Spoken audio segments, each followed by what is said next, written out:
다 같이 묵도 드리심으로 주일날 예배를 하나님 아버지께 드리시겠습니다.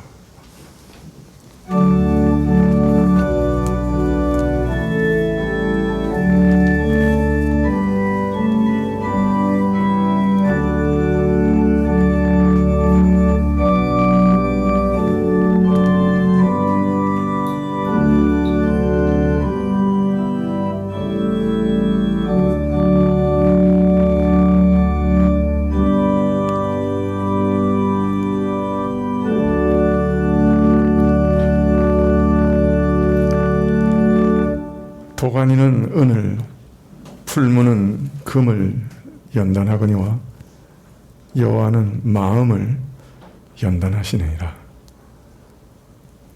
아버지 하나님, 저희가 이 땅에서 많은 연단을 받으며 고난과 시험을 당하는 중에 주 앞에 나왔습니다.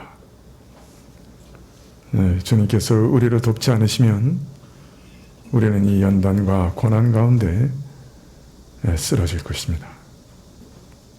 하나님 앞에 참으로 도움을 구하며 주의 기이한 구원을 기대하며 주 앞에 엎드렸습니다. 주님께서 저희를 지키시기를 원하고 예배 가운데 저희 마음을 붙들어 주기를 원하고 주 앞에 엎드리오니 주께서 연락하여 주시옵소서. 저희 죄악을 주님께 고백하지 않을 수 없습니다. 악하고 게으른 죄들 주님께 엎드려 자복하오니 사하여 주시고 성령께서 새롭게 하여 주옵소서. 예배의 시종을 주께 의탁하올 때 예수님의 이름으로 기도합나이다. 아멘. 찬송가 6장 찬송하시겠습니다.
교동문은 이사야서 42장 1절부터 9절까지 말씀입니다. 이사야서 42장 1절부터 9절까지 구약 1017쪽입니다.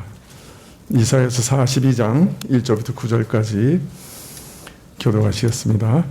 내가 붙드는 나의 종, 내 마음에 기뻐하는 나의 택한 사람을 보라. 내가 나의 신을 그에게 주었은즉 그가 이방에 공의를 베풀리라.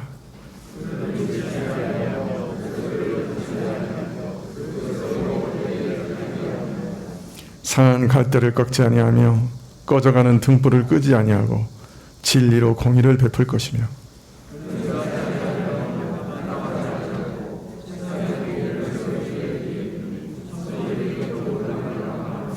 하늘을 창조하여 펴시고 땅과 그 소산을 베푸시며 땅 위의 백성에게 호흡을 주시며 땅에 행하는 자에게 신을 주시는 하나님 여호와께서 이같이 말씀하시되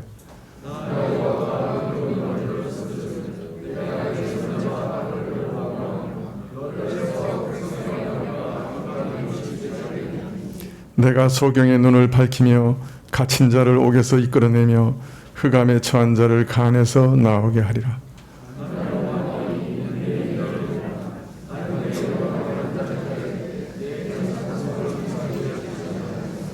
보라, 전에 예언한 일이 이미 이루었느니라. 이제 내가 새 일을 구하노라. 그 일이 시작되기 전이라도 너희에게 이르노라. 아멘. 사도신경으로 우리 신앙을 고백드리겠습니다. 전능하사 천지를 만드신 하나님 아버지를 내가 믿사오며 그 외아들 우리 주 예수 그리스도를 믿사오니 이는 성령으로 잉태하사 동정녀 마리아에게 나시고 본디오 빌라도에게 고난을 받으사 십자가에 못 박혀 죽으시고 장사한 지 사흘 만에 죽은 자 가운데서 다시 살아나시며 하늘에 오르사 전능하신 하나님 우편에 앉아 계시다가 저리로서 산자와 죽은 자를 심판하러 오시리라. 성령을 믿사오며 거룩한 공예와 성도가 서로 교통하는 것과 죄를 사하여 주시는 것과 몸이 다시 사는 것 영원히 사는 것을 믿사옵나이다. 아멘.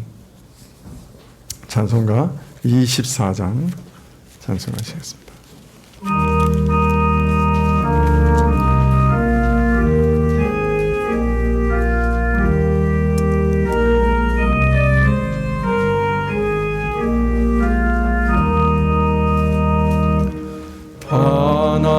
하나와 찬송 드리세 하늘을 높여서 넘치는 기쁨 마음으로 여호와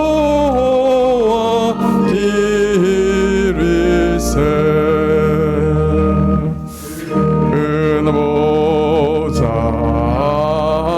앞에 엎드려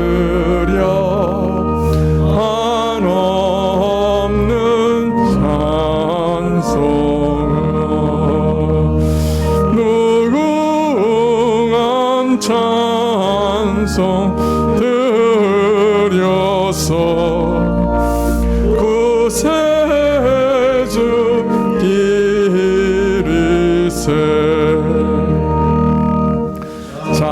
참되고 높은 하나님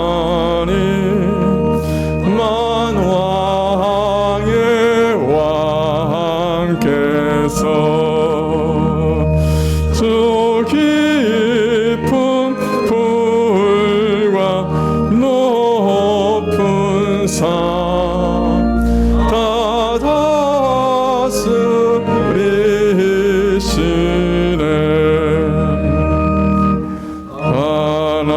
하나와 찬송 드리세 다 같이 엎드려 주 앞에 무릎 꿇고서 창조주 기리세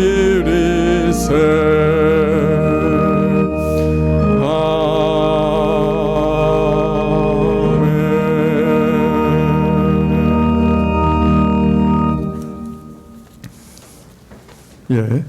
점심 떡이 준비되어 있습니다.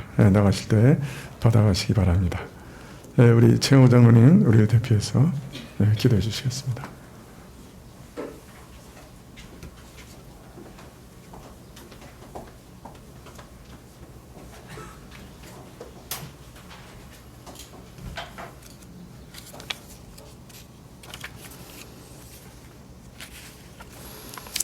예, 같이 기도하겠습니다. 주님, 저희를 한 몸으로 예배의 자리로 불러주셔서 감사합니다. 주님, 이 아침에 저희가 부활하신 주님을 찬양하고 또 이 땅을 능력과 은혜로 다스리시는 주님을 찬양하고 모든 연약한 자들과 어둠에 있는 자들을 그 능력 있는 빛으로 구원하시는 주님을 찬양합니다. 사랑하는 주님, 우리가 주님의 이름을 부를 때 참으로 다스리시는 하나님을 부르게 하여 주시고 살아계시고 능력이 있는 주님의 이름을 고백하고 부르게 하여 주시기를 소원합니다. 주님, 특별히 교회 가운데 많은 고통과 고난과 질병과 어려움 가운데 있는 자들이 참으로 많이 있습니다.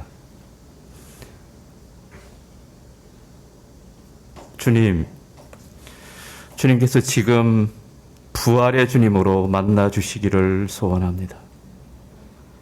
가정들마다 한 사람 한 사람마다 부활의 능력으로 역사하시는 주님께서 함께 계신 것을 경험하게 하여 주시기를 소원합니다.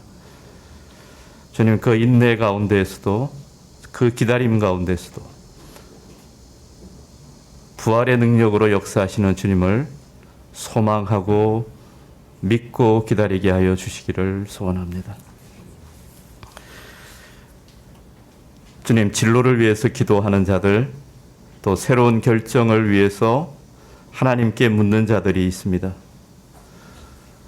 삶의 크고 작은 문제들 앞에서 하나님의 지혜를 구해야 되는 자들이 참으로 많이 있습니다. 사랑하는 주님, 저희가 한 교회로 주님께 간구합니다. 주님, 한 사람 한 사람에게 세상을 이기는 지혜를 주시기를 소원합니다. 주님, 저희가 참으로 하늘로부터 오는 하나님의 지혜를 얻는 자들로 세워지게 하여 주시기를 주님 간절히 소원합니다. 주님께서 후하게 해주시겠다고 말씀하셨습니다.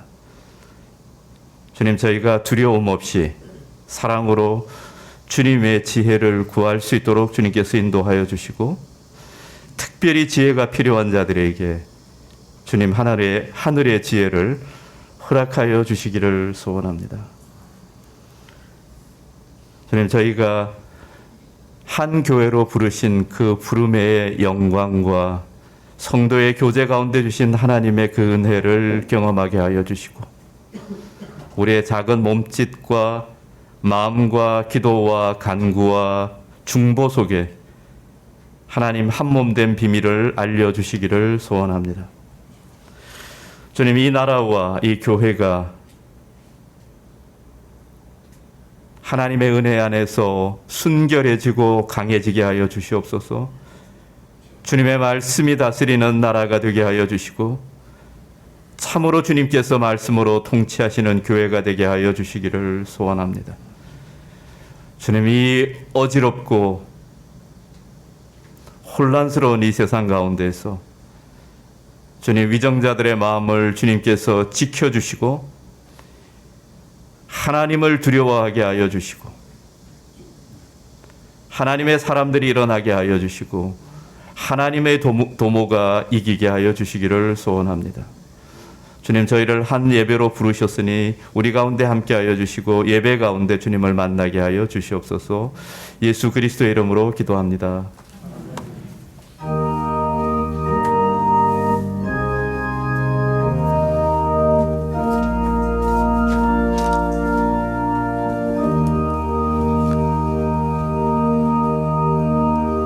말씀은 골로새서 1장 7절부터 12절까지 말씀입니다. 골로새서 1장 7절부터 12절. 골로새서 1장 7절부터 12절.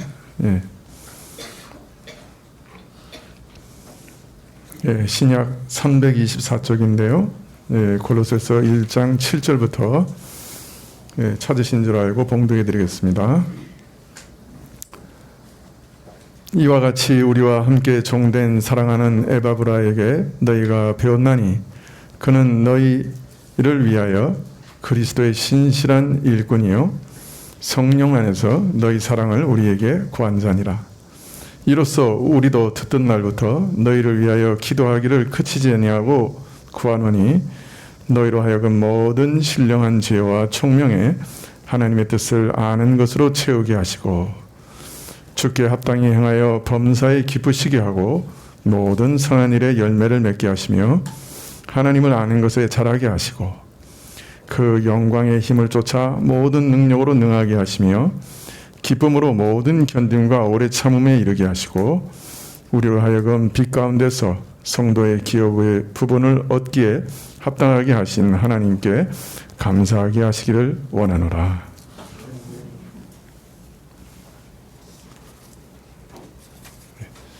네, 제가 조금 탈의하고 설교를 하겠습니다.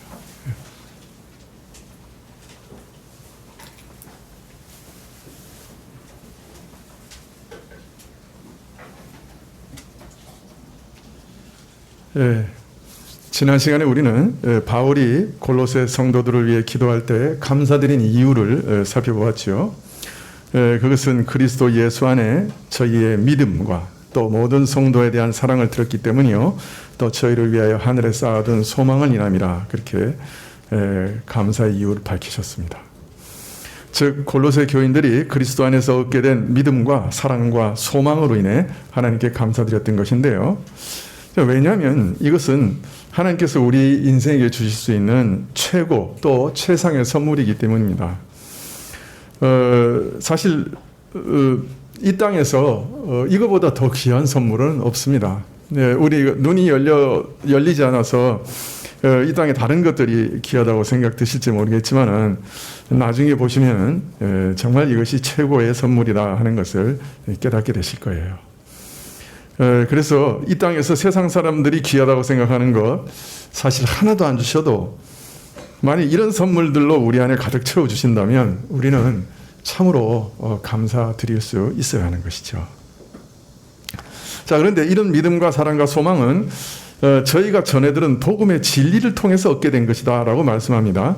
복음의 진리를 전해 듣고서 그 안에 있는 하나님의 은혜를 깨닫는 날부터 이 진리가 저희 안에서 이런 모습으로 열매 맺고 자라왔다 바울은 말씀합니다. 그리고 이런 모습은 너희 골로새 교회만 그런 것이 아니라 온 세상 어디든지 복음이 전해지는 곳이라면 다 마찬가지라는 것이죠. 복음이 전해져서 교회가 세워지는 곳마다 이런 일들은 동일하게 똑같이 일어나는 것이요. 복음이 전해져서 교회가 세워지고 자라며 열매 맺는 모습은 어디나 동일하다. 믿음과 소망과 사랑의 열매를 맺는 점에서 동일하다. 그렇게 말씀하십니다. 그래서 우리는 이 말씀을 통해 이 믿음과 소망과 사랑이 정말 참 믿음 가진 사람의 증거가 된다 하는 것을 알 수가 있습니다. 내가 믿음 가진 사람인 것을 어떻게 아는가? 내가 참 믿음을 가지고 있다는 증표가 무엇인가? 이렇게 질문할 때 내 안에 믿음과 소망과 사랑이 있을 때 이것은 하나님의 선물이기 때문에 또 하나님이 사람의 영혼 안에 역사하셨다는 흔적이기 때문에 또 복음이 전해지는 곳에서는 언제나 동일하게 맺혀지는 열매들이기 때문에 이런 열매들이 있다 보면 나는 참 믿는 사람이구나 하는 그런 믿음의 증표를 발견할 수 있게 되는 것이죠. 자, 그래서 이런 말씀을 통해 우리는 이런 증표들이 내 안에 분명한가 살펴볼 필요가 있다고 말씀을 드렸죠. 여러분께서도 이러한 믿음, 소망, 사랑으로 정말 하나님께 감사드리고 계십니까? 아니면 역으로 사실 내가 가장 원망하고 불평하게 되는 것, 또 섭섭하고 무거운 마음이 드는 것 어떤 일입니까? 사실 그것이 우리가 가장 추구하는 것일 수도 있겠죠.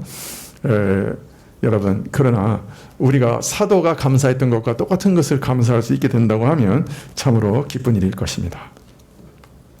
여러분, 요사이 어떻습니까? 마치 소설에나 있을 일들이 그죠? 우리 눈앞에서 벌어지는 그런 시대에 살고 있지 않습니까? 참 찰나 같은 인생을 살아가는 것 같아요. 쏜살같이 사라지는 인생을 살아갑니다. 자, 여러분, 이런 인생 가운데서 어디에 힘을 쏟으실 것지 여러분 이제 결정하셔야 될 것 같아요. 여러분, 이 땅의 부귀와 영화와 권세 좀 잃어버리면 어떻습니까? 사실 정말 그거 중요하지 않지요. 그거 이 땅에 살아가는 동안에 그것도 아주 잠시 동안 누리는 것에 지나지 않지 않습니까?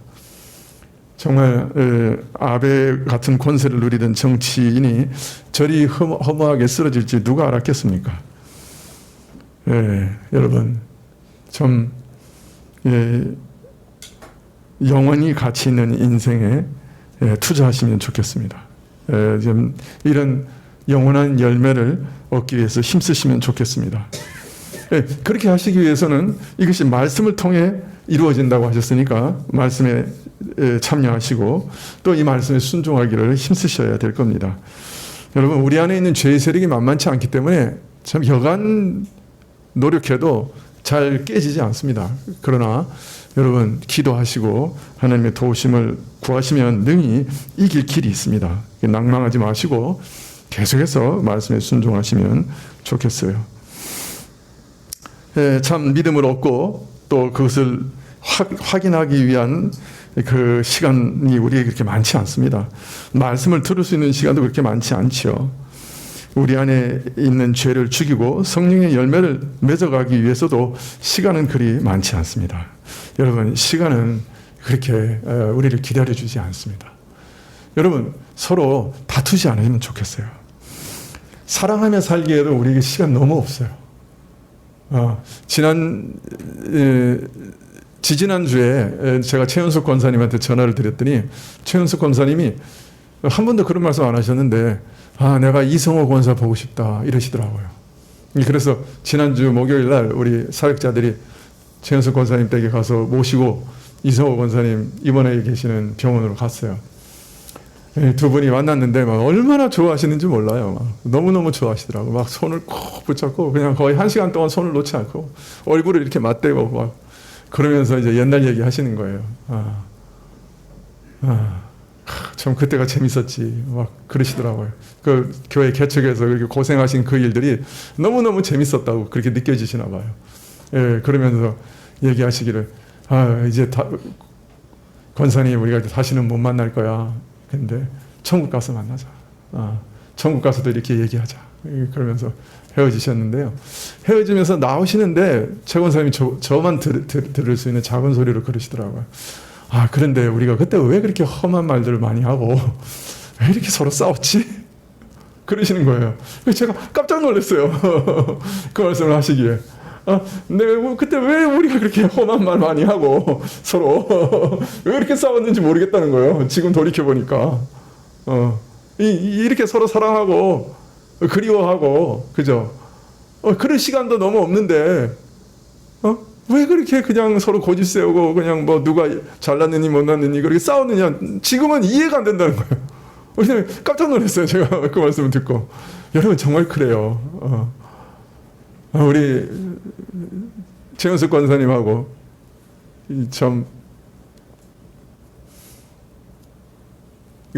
권사님들 저기 모래내 시장에서 머리에 이만한 마른 국수 사가지고 그 우리 먹이려고 그죠? 연희동에 있는 그 교회까지 걸어오셨어요. 그 조남희 권사님하고 두 분. 그때 봤는데 그렇게 무거운 거 들고 다니면서도 날아다니셨는데 한 분은 이미 천국에 계시고 한 분은 지금 걷지를 못하셔서 이렇게 옆에서 부축해도 부들부들 떨면서 이제 가시고 세월이 그렇더라고요. 이게 인생인가 그런 생각도 들었어요. 그렇게 날아다니시던 분인데 그 차고 개조해가지고 그냥 겨울에는 막 그냥 바람이 쉥쉥 부는 그냥 막 물들이 다 얼어가지고 난리가 나는 거기서 밥 해가지고 김치 김장해가지고 우리 먹이시던 그런 전 분들인데 참 벌써 그렇게 시간이 지났습니다. 여러분 우리 사실 다투기에도 시간이 너무 짧아요. 서로 사랑하시면 좋겠어요. 또 우리가 이렇게 찰나 같은 인생 살아가지만 지금 우리가 살아가는 시대 자체가 또 상당히 위험한 시대 아닙니까? 여러분 우크라이나 전쟁 가운데서 지금은 어느 때보다 제3차 세계대전 또 원자탄 전쟁을 걱정하는 시대에 살고 있습니다. 여러분 어떤 분들은 원자탄은 너무 파괴력이 크기 때문에 절대 전쟁에서 사용할 수 없는 무기라고 말하기도 합니다.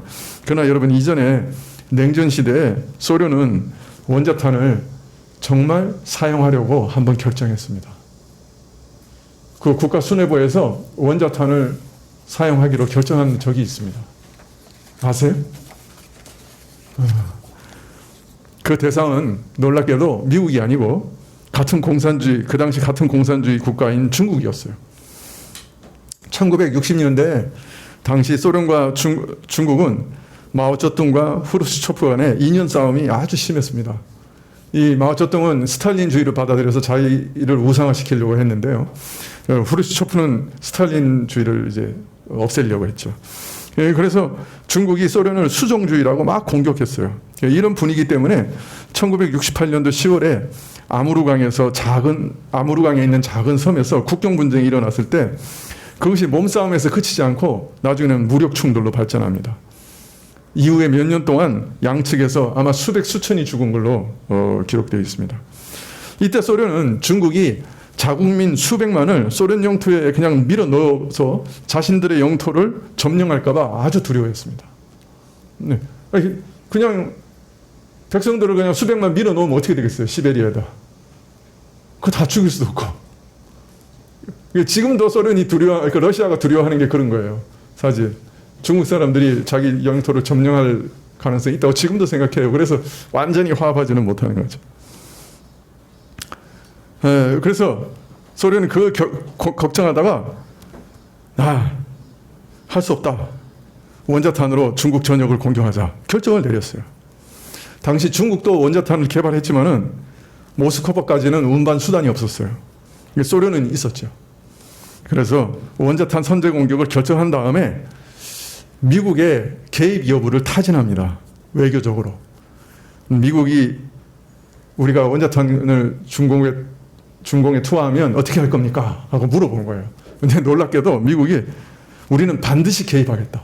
만일 중국에다 원자탄을 투발하면 우리도 당신네 나라 130개 도시에다가 원자탄을 투하하겠다. 그렇게 답변을 한 거예요. 근데 더 놀라운 답변은 그래서 쌍방간에 원자탄 전쟁이 일어난다고 해도 누군가는 살아남을 거야. 딱 이렇게 대답을 한 거예요. 미국 사람이. 그래서 소련이 중국의 원자탄 공격하는 것을 포기했어요.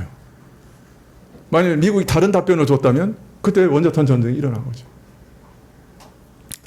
그래서 중국은 그때 소련이 원자탄 공격을 하기로 결정했다는 사실을 듣고 다른 방법이 없었어요. 그래서 전 국토에다가 방공호를 막 파기 시작했어요.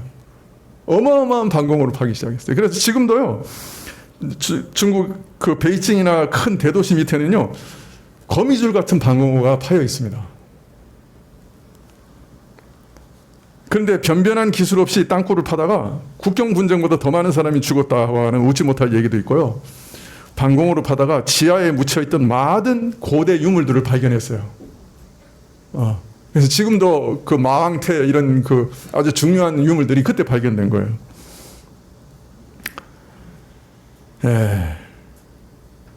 그래서 지금도 소련 사람들이 미국 사람들 두려워합니다. 그때 그 대답을 듣고 그냥 깜짝 놀란 거죠. 그래서 미국 사람 제일 무서운 사람들이라고 소련이 그렇게 얘기하고 있어요.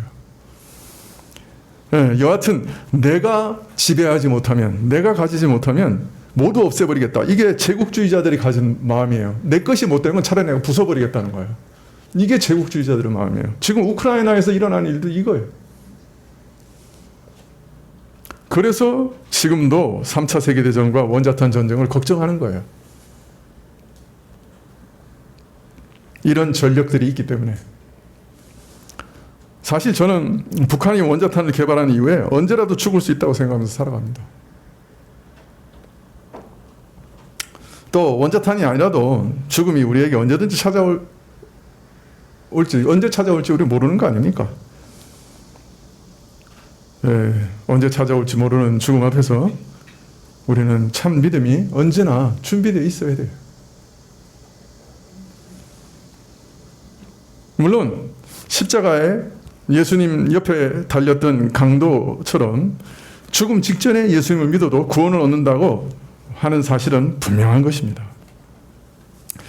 예수님 옆에 함께 십자가에 달렸던 두 강도 중에 한 강도가 예수님께서 자신을 모독하고 죽이는 자들을 위해서 아버지여 저들을 용서해 주시옵소서 저들이 자기들이 하는 일이 무엇인지 모릅니다 라고 저들을 위해 기도하시는 것을 목격한 후에 예수님께 자신도 자기 생명을 맡기기를 원했는지 당신의 나라에 임하실 때 나를 좀 생각해 주십시오 하고 부탁합니다. 그때 예수님께서 놀라운 약속을 하시죠. 오늘 내가 나와 함께 낙원에 있으리라.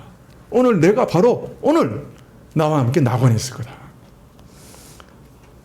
이 십자가에 달린 강도는 전직이 뭐예요? 강도야. 그러니까 십자가 달리기 전에 뭐 별로 선한 일 한 거 없었을 거예요. 사람 죽이고 빼앗는 거, 그게 직업이요. 자, 그런데 십자가에서 예수 믿은 다음에 어떻게 했어요? 그날 죽었어요. 자, 그러니까 어떤 선도 행할 수 있는 기회가 없었죠. 그죠? 십자가 전에는 강도, 십자가에서 죽은 다음에 선을 행할 기회가 없었어요. 자, 그런데 예수님께서 바로 그 강도에게 오늘 너는 낙원에 있겠다, 그렇게 약속해 주셨어요. 여러분, 구원은 우리 바깥에서 이루어진 일이에요. 예수님께서 이루신 일이에요. 그러니까 내가 어떤 사람이든지 간에 예수님을 믿으면, 믿음은 구원 얻는 거예요. 단번에 얻는 거예요. 오늘 내가 나와 함께 낙원에 있으리라. 분명히 그렇게 선언해 주시는 거예요. 네, 우리가 다른 건 몰라도 이건 꼭 붙잡고 살아야 돼요. 내가 예수님을 의지하면 예수님 나를 버리지 않으신다. 예수님, 나를 좀 기억해 주세요. 예수님 나를 버리지 않으세요. 너 오늘 나와 함께 낙원에 있으리라. 그렇게 말씀하세요. 우리는 이 사실은 꼭 붙들고 있어야 돼요. 그죠? 여기서 뒤로 밀리면 안 돼. 자, 그러나 구원 얻는 믿음은 반드시 아름다운 열매를 맺는 살아있는 믿음이어야 돼요. 이 십자가의 강도가 믿는 믿음도 보통 믿음 아니에요. 왜냐하면 다른 사람 다 그냥 욕하고, 그죠? 십자가에서 죽어가는 예수님을 저주하고 놀리고 있는데, 그 가운데서 예수님의 그 기도 소리를 들으면서 아, 이분이 정말 하나님의 아들이구나 하는 것을 믿게 되었다고 하는 것 자체가 사실은 기적이죠. 이게 어떤 면에서 살아있는 믿음이죠. 이처럼 구원 얻는 믿음은 살아있는 믿음이어야 돼요. 그리고 살아있는 믿음이라고 한다면 열매를 맺게 되어 있다는 것이에요. 믿은 후에 신자에게 시간이 주어진다고 할 때는, 믿고 바로 돌아가시면 시간이 안 주어지겠지만 그래도 시간이 주어진다고 하면 어떤 신령한 열매가 그 삶 속에서 분명히 맺어져야 되는 것이에요. 물론 열매라고 하는 것이 시간이 걸리죠. 낮의 더위와 밤의 추위를 견뎌내야죠. 많은 시험과 연단과 인내가 필요한 건 사실입니다만은, 살아있는 믿음이라고 한다면 이런 것들을 다 이기고 끝내는 열매를 맺게 되어 있는 것이에요. 시간이 주어지면 열매가 있어야 되는 거죠. 그렇기 때문에 우리가 열매는 믿음의 결과이기 때문에 중요해요. 그러니까 우리가 오늘 믿고 그 믿음만으로 구원 얻는다고 하는 것을 꽉 붙잡고 있어야 돼요. 그러나 또 동시에, 그러나 그 믿음이 정말 살아있는 믿음이라고 한다면 열매를 맺어야 된다 하는 사실을 잊어버리면 안 돼요. 그리고 내가 정말 살아있는 믿음을 가지고 있는가, 내가 열매를 맺고 있는가, 그것은 살펴볼 필요가 있는 거예요. 자, 그런데 하나님께서는 우리가 이런 열매를 맺게 하시기 위해서 말씀을 통해서 계속해서 은혜를 주셔요. 그래서 말씀을 통해서만 열매가 맺어지는 거예요. 그러나 하나님은 또 우리가 연약한 걸 아시기 때문에 이런 열매를 맺게 하시기 위해서 또 하나의 보조 수단을 사용하세요. 그게 뭐예요? 그게 고난이라고 하는 거예요. 그게 연단이라고 하는 거예요. 그래서 하나님께서는 우리의 그 성화, 우리가 그 아름다운 열매를 맺게 하시기 위해서 고난을 허락하세요.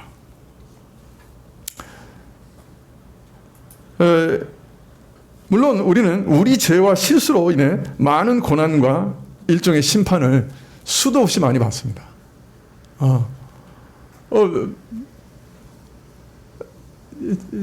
제가 왜 안경을 꼈냐? 텔레비전을 이렇게 누워서 봤어요, 옆으로. 그래서 난시가 생겼어요. 내 실수로 생기는 고난이에요. 그거는 뭐 어떻게 할 도리가 없죠. 또 내 죄 때문에 하나님께서 일종의 심판을 하셔서 내가 연단 받는 경우도 있어요. 그러나 또 욥과 같이 죄와 관계없는 연단들도 상당히 많이 있어요. 하여튼 하나님은 사랑하는 자들을 오히려 더 채찍질하신다 그래요. 그리고 이런 연단들이 죄와 관계된 연단들이든지 아니면 죄와 관계되지 않은 연단들이든지, 그리고 우리가 그것을 또한 이 땅에서 분별하는 것은 거의 불가능해요. 많은 사람들이 이게 너무너무 궁금하거든요. 내가 왜 이렇게 연단 받는가? 내가 이런 연단 받을 이유가 없는데 왜 이렇게 고통받는가? 근데 그런 것이 너무너무 궁금해서 하나님께 나가서 막 부르짖기도 하고, 또 이런 연단의 원인을 내가 좀 제거하면은 내가 이 연단에서 좀 벗어나리라 생각해서 이 연단 받는 이유가 뭔지 막 기도하고 알아내려고 그래요. 어떤 때는 그 신령한 권사님 찾아가가지고 제가 이런 어려움에 처했는데 왜 제가 이렇게 연단을 받습니까? 이렇게 물어보기도 해요. 근데 죄송한 말이지만 이 땅에서는 우리 연단의 이유를 거의 알 수 없어요. 하나님께서 특별히 뭔가 이렇게 깨달음을 주신 수 있을지 모르겠지만 알 수 없는 것이 원칙이에요. 그게 오묘한 일에 속해 있어요. 물론 우리가 뭐 자식이 조금이라도 뭐 잘못되면은 부모들은 다 가슴을 칩니다. 내가 혹시 뭐 잘못한 거 아닌가, 내 죄 때문에 아닌가, 누구나 다 하는 일이죠, 그죠? 그러나 사실 자식이 내가 뭐 별로 잘 못해도 뭐 잘 행실도 별로 좋지 못해도 자식이 아주 잘 되는 경우도 있고요. 또 내가 아주 온전하게 하나님을 잘 섬겨도 또 자식이 어려움을 겪는 경우도 있어요. 그게 꼭 나 때문이라 하는 그런 증거는 없는 거죠. 이게 혹시 어떤 연단을 받을 때 내가 이게 참 이 때문인 것 같다 하고 자책이 되면 꼭 회개하면 돼요. 근데 문제는 그래 회개했는데 그 일이 해결될 수도 있어요. 그러면 내가 이 죄 때문에 그런 연단을 받았구나, 그렇게 짐작할 수 있죠. 그러나 천국에 가서 보면 전혀 다른 이유 때문일 수도 있는 것이고, 또 죄 때문이 아니라 하나님께서 정말 사랑하셔가지고 그냥 연단을 허락하실 수도 있는 거예요. 그러니까 우리 안에 연단은 어떤 면에서 상당히 자연스러운 것이고요. 내 죄 때문에 오기도 하고 또 그렇지 않은 경우도 있는 거죠. 옛날에 교회 초창기에 제가 이제 이 교회에서 처음 이제 막 목회를 시작했을 때 어떤 분이 진주 목걸이를 하나 가져왔어요. 헌금을. 그래서 재정부에서 목사님 이 진주 목걸이가 이렇게 들어왔는데 어떻게 하면 좋습니까? 그러고 이제 물어오신 거예요. 그래서 좀 난감하더라고요. 그래가지고 왜 진주 목걸이를 헌금하셨는가 하고 이제 물어봤어요. 이제 헌금하신 분한테. 그랬더니 그분이 하시는 말씀이 이게 너무 일이 안 돼가지고 답답했는데 어떤 권사님한테 가서 물어봤다는 거예요. 우리가 왜 이렇게 일이 안 되느냐 그랬더니 권사님이 당신 11조 해? 가만히 생각해보니까 11조를 안 하고 있었더라는 거예요. 그래서 그 11조 안 한 것까지 다 갚아. 지금까지 안 한 거 다 갚아. 네. 그러면 하나님께서 해결해 주실 거야. 이렇게 이제 응답을 받은 거야. 근데 이제 그분이 돈이 없으니까 11조 안 한 것까지 갚으려니까 지금도 일이 안 되는데 돈이 없잖아요. 그래가지고 자기 그 결혼식에 받은 그 폐물들, 그리고 또 진주 목걸이까지 다 이제 교회에 헌금을 한 거예요. 근데 내가 그걸 몰랐죠. 그래서 이제 제가 그분을 불러가지고, 왜 이렇게 됐습니까? 이거 물어보니까 그 얘기를 하는 거예요. 그래서 제가 우리가 원칙은 회개하면 하나님께서 다 잊어버리십니다. 그래서 회개한 다음에 그때부터 만약 11조를 하는 게 중요하다 생각하시면 11조 하시면 됩니다. 이거 가져가십시오. 갚는다고 하는 거는 없습니다. 줬어요. 그랬더니 그분이 이거 갚아가지고 내가 지금 사업이 잘 될 절호의 기회인데 목사님이 그걸 막았다는 거야. 그래가지고 그것 때문에 교회를 떠났어요. 내가 정말 미숙했지. 그냥 그 연약한 믿음을 받았어야 되는데 뭐 원칙을 세운다고. 지금 생각해보니까 제가 너무 미숙한 거예요. 차라리 그때 받았어야 되는데 그냥 그렇게 믿어지는데 어떻게 하겠어요. 아직 원칙이 아닌지만은 너무 연약해서 그러니까 이제 받아줬어야 되는데 나는 또 그때 젊으니까 그냥 혈기방장해서 그냥 원칙 옳은 거 막 이런 것만 생각하니까 안 됩니다. 막 이게 하나님 다 잊어버리신 건데 뭘 갚아요? 막 이러면서 또 돌려주고. 여러분, 사실은 모든 연단의 원인은 우리에게 감춰져 있어요. 그렇기 때문에 우리가 함부로 다른 사람이 연단을 받을 때도 저 사람 저렇게 했기 때문에 연단을 받아, 이렇게 판단하면 욥의 새 친구 되는 겁니다. 그죠? 조심해야 돼요.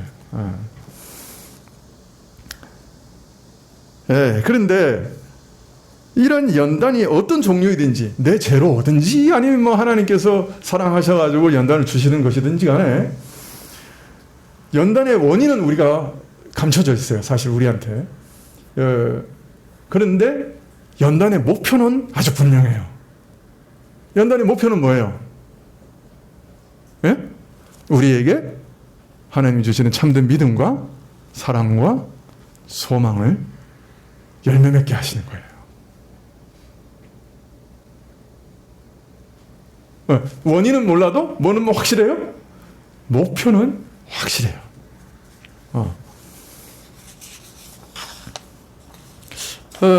신자들에게 있어서 이런 시험과 연단은 하나님을 멀리하게 하는 게 아니라 이상해요.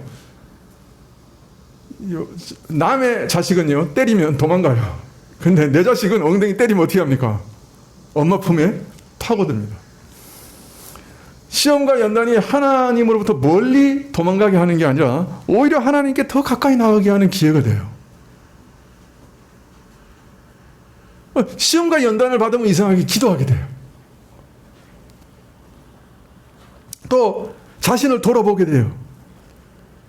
그리고 또 어떤 면에서는 이 땅의 허무함을 깨닫게 돼요. 그래서 신령한 것을 추구하게 만들어요. 그래서 이런 시험과 연단은 우리에게 신령한 열매를 맺게 하는 어떤 촉진제가 돼요. 그래서 이런 시험과 연단이 별로 없으면은 그 성령의 열매가 잘 맺어지지 않는 것도 사실이에요. 참 놀랍죠. 그래서 예레미야 애가 3장 33절에 보면 주께서 인생으로 고생하며 근심하게 하심이 본심이 아니라 이렇게 얘기하세요. 그러니까 하나님께서 원래 그 사람 뭐 괴롭히고 이런 거 즐거워하시는 그런 잔인한 신이 아니에요. 그러나 시편 119편 75절에 보면 주께서 나를 괴롭게 하시면 성실하심으로 말미암습니다. 그러나 하나님은 성실하게 우리를 연단하시는 거예요. 걱정 근심거리를 늘 주세요. 없을 데가 없어. 그리고 나서 시편 119편 71절에 보면 고난당한 것이 내게 유익이라. 이로 인하여 내가 주의 율례를 배우게 되었습니다. 이렇게 고백하고 있습니다. 목회하는데요. 설교하는 거는 너무 재밌어요. 사실은요. 제가 말씀을 막 공부하고 말씀 속에서 새로운 사실을 깨닫고 하나님의 새로운 성품을 발견하고 능력을 발견하고 너무너무 재밌어요. 사실. 그런데 목회하면서 근심하는 거는요. 너무너무 힘들어요. 교인 한 사람의 아마 근심거리가 한 서너 개, 어떤 때는 많게는 10개도 있는 것 같아요. 어떤 때는 정말 밤에 자다가도 일어나서 기도하고 자다가 기도하고 자다가 기도하고 밤을 샐 때도 있습니다. 그래가지고 설교하는 건 너무 좋은데 근심 가지고 그냥 짐지는 게 너무 힘들어서 좀 빨리 은퇴했으면 좋겠다. 그런 생각할 때도 있어요. 근데 최근에 한 가지 사실을 깨달았어요. 내가 은퇴해도 걱정 근심이 사라지지 않겠구나. 왜? 내가 사랑하는 성도들을 떠날 수도 없고, 그죠? 은퇴한다고 사랑하는 성도들 소식을 안 들을 수 없잖아요. 은퇴한다고 이게 없어지나요? 가만히 생각해 보니까 나는 은퇴하면 좀 짐이 가벼울라나 이렇게 생각했는데 그 생각도 아니야. 이거는 죽을 때까지구나. 죽을 때까지 이 근심은 사라지지 않겠구나. 여러분 중에 근심하시는 분들 혹시 있을지 모르겠어요. 내가 이 걱정은 죽을 때까지도 떨쳐버리지 못하고 가겠구나. 우리 장인 장모님도 돌아가실 때 큰아들 걱정을 떨쳐버리지 못하시더라고요.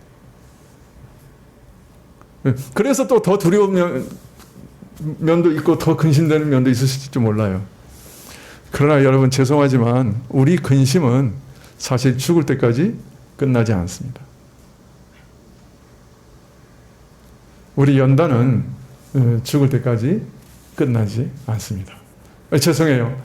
이거 복음이 아닌 것 같은데 그러나 이거 복음이에요. 천국에 도착할 때까지 우리에게는 여러 시험과 고난과 근심과 연단은 피할 수 없이 끊임없이 오는 겁니다. 그것이 하나님의 성실하심이고 또 그것이 하나님의 사랑이기도 합니다.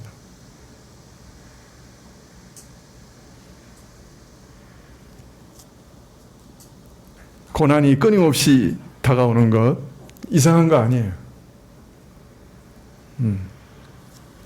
그것을 통해서 우리가 성령의 열매를 맺는 일에 도움을 받는다고 하면 그건 하나님 주시는 귀한 선물이기도 해요. 주의 성실하심이기도 해요. 그래서 오히려 믿는 자들이 더 고난을 받아요. 미안한 말이지만 하나님께서 우리를 성실하게 빚어가셔요.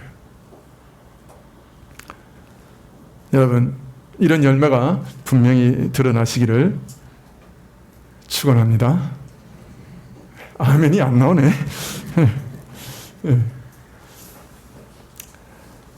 바울은 골로새 교인들 가운데 있는 신령한 열매를 믿음과 사랑과 소망에 대해서 감사하면서 저희가 이 열매를 진리의 말씀, 즉 복음을 들음으로 얻게 된 것이라고 말씀하셨는데요.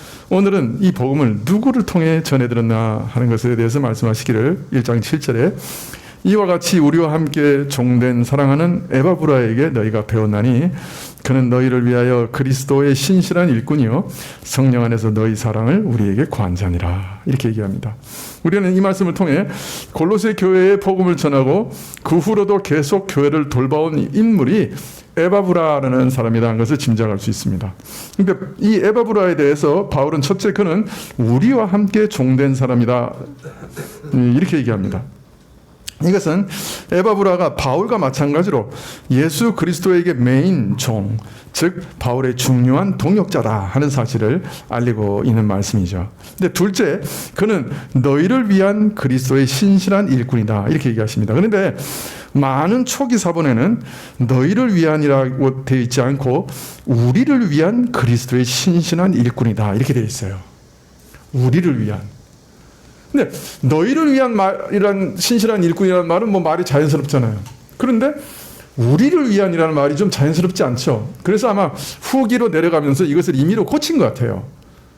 너희를 위한이로. 근데 사실은 제가 보기에는 우리를 위한이라는 말이 원본이에요. 원본일 것 같아요. 만약 이것을 너희가 아니라 우리라고 이해하면 이 말씀은 에바브라는 바울을 대신하고 동시에 바울과 함께한 동역자들을 대신하여 골로새에 파송된 일꾼이다 하는 의미가 될 것입니다. 우리를 위한 그리스도의 신실한 일꾼이다. 그러나 그는 그리스도의 신실한 일꾼이었어요. 즉 바울과 함께한 장로회의 권위가 아니라 그리스도의 권위로 일하는 신실한 일꾼이에요. 그리스도가 파송한 거예요. 그래서 그리스도를 대신해서 지금 설교하고 말하고 있는 거예요. 자, 그런데 이 말씀에서 우리는 두 가지 사실을 짐작할 수 있는데요. 에바브라가 일군의 동역자들에 의해서 파송됐다 하는 사실이에요.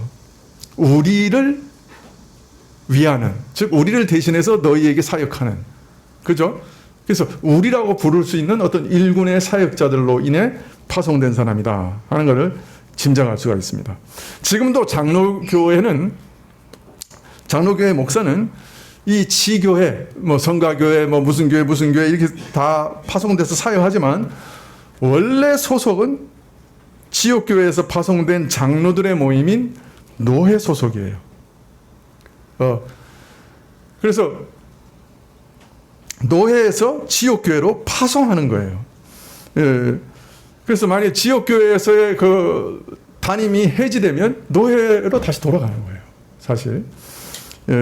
그래서 또 하나는 이 에바브라가 바울과 함께 동역자회에서 신뢰받을 만한 전도자로서 골로새 교회에 파송됐다 하는 사실이에요. 그러니까 하나는 장로회에서 파송됐다는 것을 짐작하게 하는 말이고, 또 하나는 장로에서 파송된 자로서 신뢰할 만한 자다라고 하는 것을 지금 바울이 얘기하고 있는 거예요. 바울을 대표로 하는 동역자회에서 다른 동역자들과 나란히 설 수 있는 사람으로 파송된 것입니다. 따라서 바울은 지금 에바브라가 자신들을 실망시켰으리라고 하는 염려는 전혀 하지 않는다고 말하고 있는 거예요. 지금 바울은 바울과 다른 사역자들을 대신해서 골로새 등지에서 사역하는 에바브라의 사역을 승인하며 골로새 신자들은 에바브라와 그의 메시지를 신뢰해도 괜찮다고 지금 말하고 있는 것입니다. 왜? 에바브라는 사도와 그 동역자들을 대신해서 말하고 있기 때문이죠. 따라서 이러한 에바브라의 권위는 이후에 교회에 침투했고 에바브라의 교훈과 배치되는 다른 교훈을 말하고 있는 자들과는 비교할 수 없는 권위요.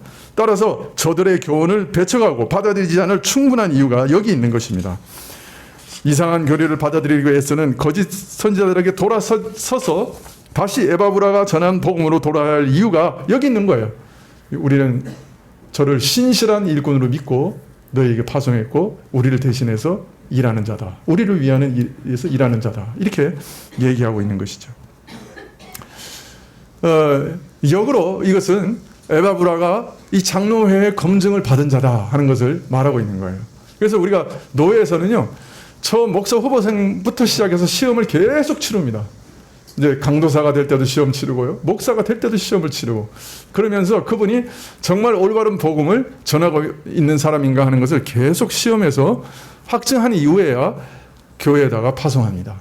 근데 교회에 파송한 이후에도요, 원래는 당회가 그 일을 계속합니다. 이 개혁교회 같은 경우, 특별히 그 화란 개혁교회 같은 경우는 장로석이 앞에 따로 있어요. 이렇게 장로님들이 앞에 따로 있습니다. 그리고 예배가 끝나면요, 교인들이 다 예배가 끝났다고 나가는 게 아니고 장로님들이 일어서서 목사하고 악수하는 것을 봅니다.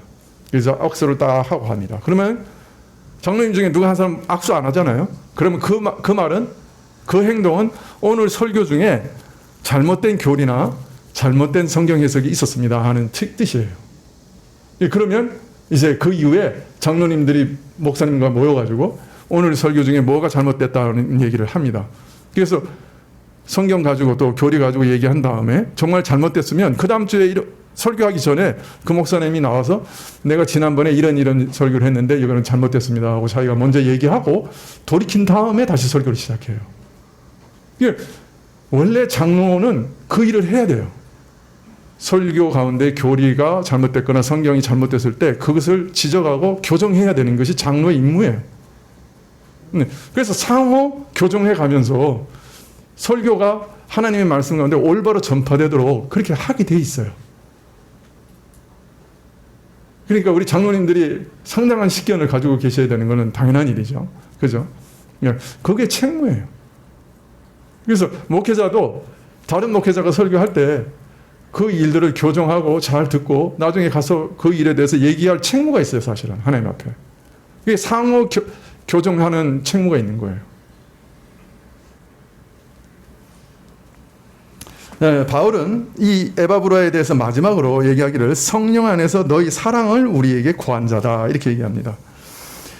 이 말씀은 이 자기가 돌아보고 있는 골로새 교회에 대한 모든 세세한 얘기들을 동역자 회에 알렸다는 것을 알 수 있습니다.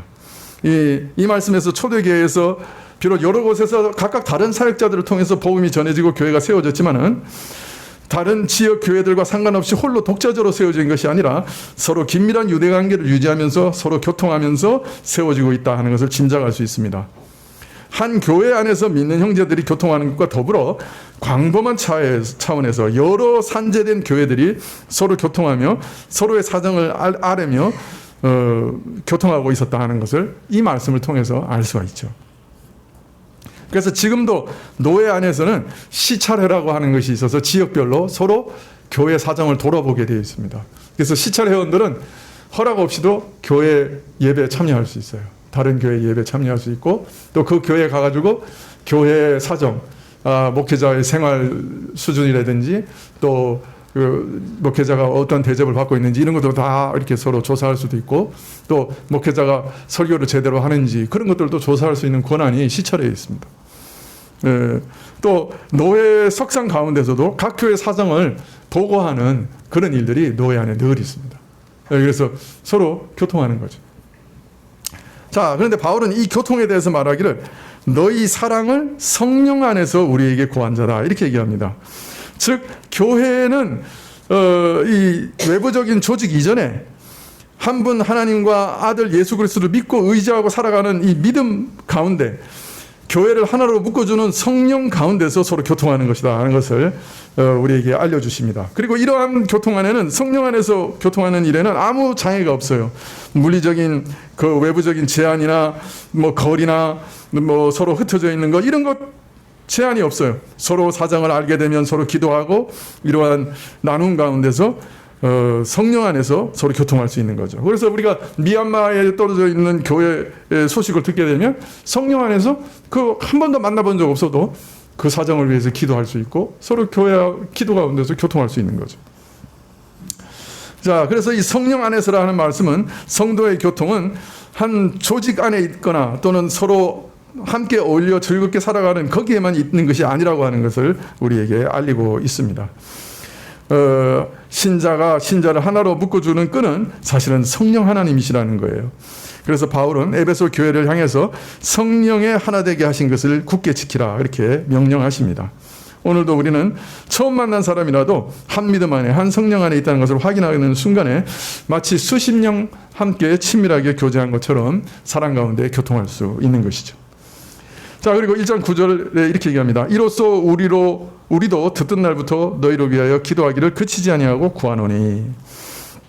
바울과 동역자들은 에바브로를 통해 골로새 교회에 대해 듣던 날부터 골로새 교회가 복음을 듣고 믿음과 사랑과 소망의 열매를 맺고 있다는 소식을 들은 날부터 모두 한 마음이 되어서 골로새 교회를 위해서 끊임없이 기도하고 있다고 말하고 있습니다.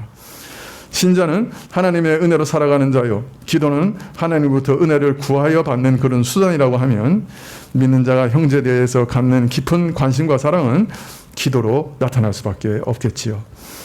어떤 의미에서는 내 힘과 내가 가진 무엇으로 돕는 것보다 하나님이 도우시는 것이 참으로 크고 중하기 때문에 하나님의 도우심과 은혜를 구하는 기도가 더 간절한 마음으로 나올 수밖에 없겠지요. 기도는 내가 도울 수 없는 것까지, 그 부분까지 저를 도와달라고 하나님의 자비와 은혜에 부탁하는 것이니 이보다 더 깊고 간절한 기도가 없는 것이죠. 우리는 종종 서로를 향해서 기도하겠습니다 이렇게 말합니다. 근데 그 말을 할 때, 또 들을 때 뭐 의뢰이 하는 말이다 이렇게 가볍게 스쳐 지나가는 경우가 많아요.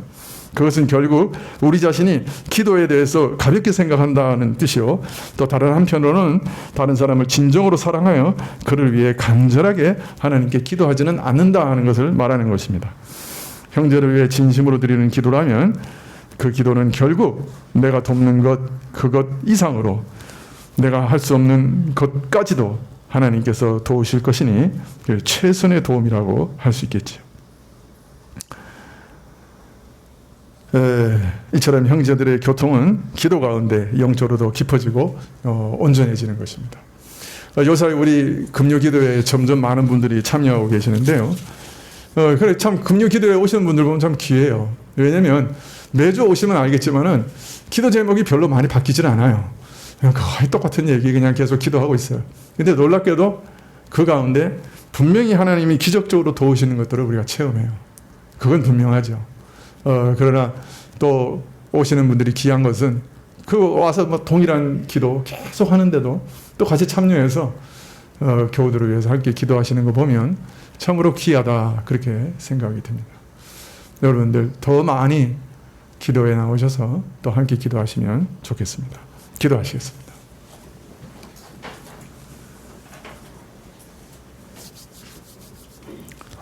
아버지 하나님, 하나님께서 우리 인생에 어떤 일들을 하고 계시는가, 또 이 교회 안에서 어떻게 말씀을 올바로 전할 수 있도록 보존해 가시는가,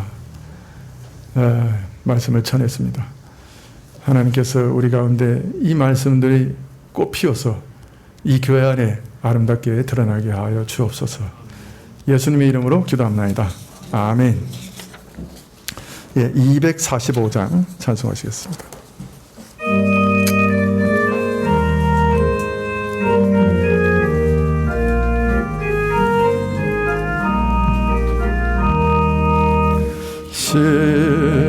시온성과 같은 교회 그의 영광 한없다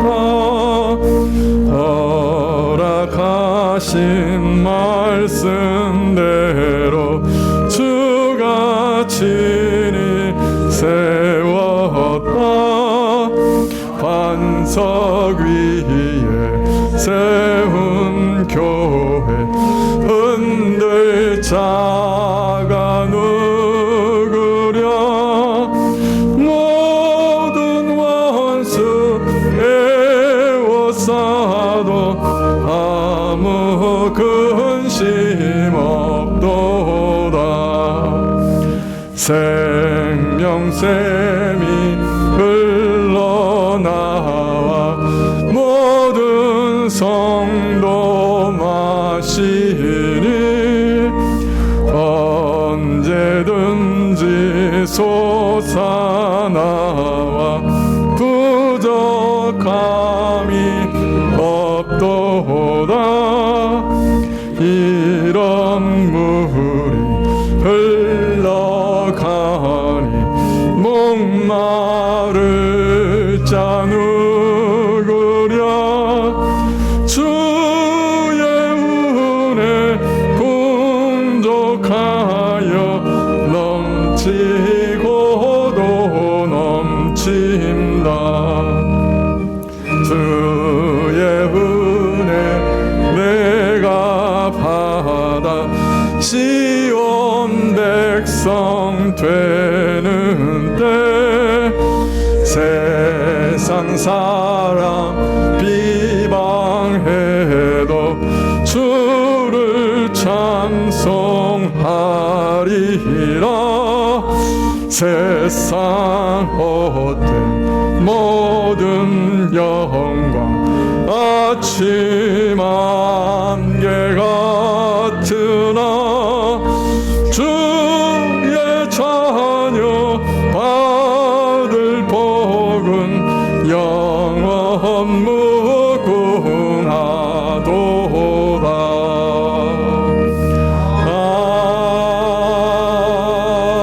아멘.